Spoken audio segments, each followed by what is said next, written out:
Yes, ready and start.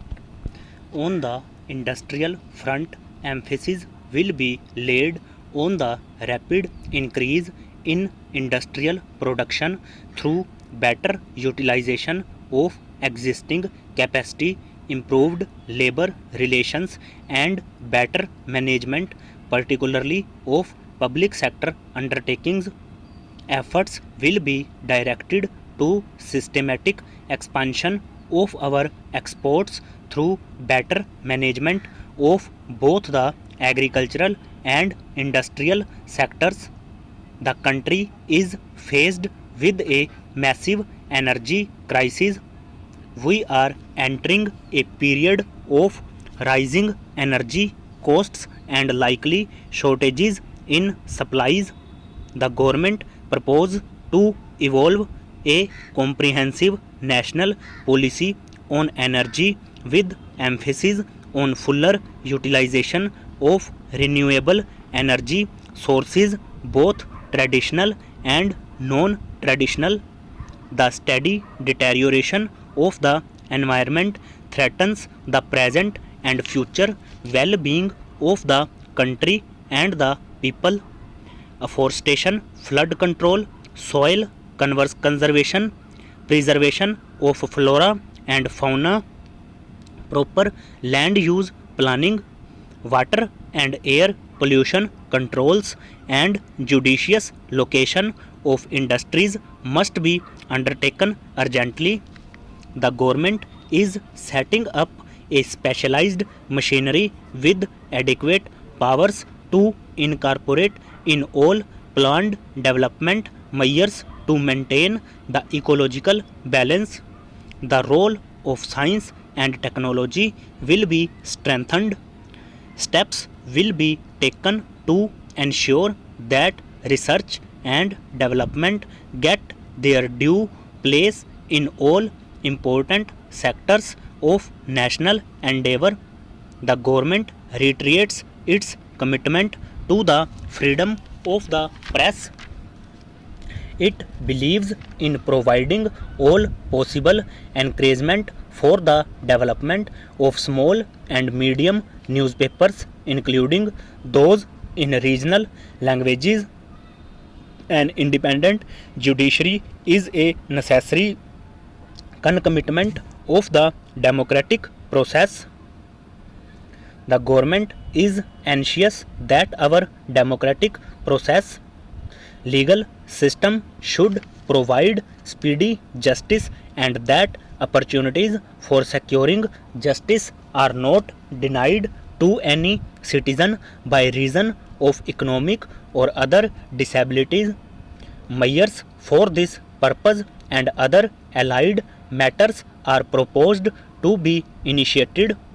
The government is committed fully to secularism and will take steps to ensure that the minorities, while preserving their distinct cultural identities, enjoys a sense of full and equal participation in all spheres of national life.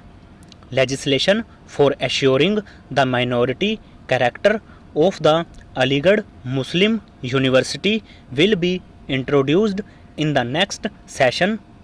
In a polity like ours, healthy relations between the center and the states are essential for effective functioning. It will be the endeavor of the central government to maintain and foster such relations. In international affairs, the government will follow the path of non alignment. India has always stood steadfast in the independence of its judgment in the making of her foreign policy. The intervention of outside forces and the induction of armaments in the regional as well as in our neighborhood have created a dangerous situation not only for ourselves but for the entire area. Recent developments in Afghanistan highlighted the re-emergence of the Cold War. This is a matter of grave concern. The countries of the region should be allowed to devote their energies to the promotion of regional stability and cooperation with one another. The resources of the region are enormous and should be utilized for the welfare of the people there. To subject these countries to big power rivalries is totally unacceptable to us. The government intends to initiate consultations and action to foster cooperation for the well-being of the entire region. With our neighbors, the government intends to follow a policy of cooperation and friendship. With Pakistan, our relations are in the process of normalization, and the government proposes to continue on the course set in motion by the Simla Agreement of 1972. We hope that the government's policy will be reciprocated in ample measure.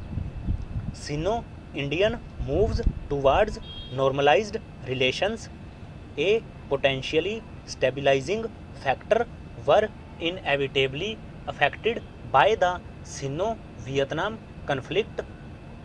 India remains willing to discuss all issues with China, including the boundary question, in search of a peaceful solution based on equality.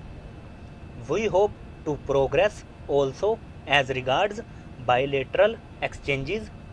Our friendship with Vietnam remains a constant factor in our policy.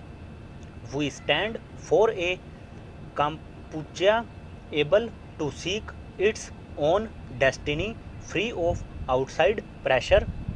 We intend to continue to improve our relations with ASEAN, for whose members we have goodwill and understanding. The need in Southeast Asia is for mutual confidence and relaxation of tensions. Distance has been no bar to our forging close and friendly relations with the countries of Latin America or the far-flung countries of the Commonwealth. Our relations with Japan and the countries of Europe are comprehensive in nature and are mutually satisfying. With our brethren in Africa, we have stood shoulder to shoulder in the struggle against colonialism and racialism.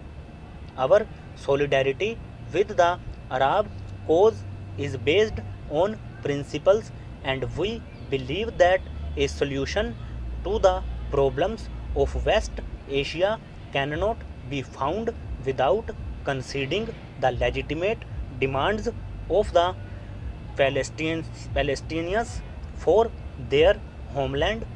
Our relations with the Soviet Union have expanded based on an abiding friendship which demonstrates the virtues of reliability and mutual understanding. We intend to deepen and extend this cooperation. We have many-sided relations with the United States. These will be further consolidated in the context of the common values we cherish as sister democracies in this region. Over.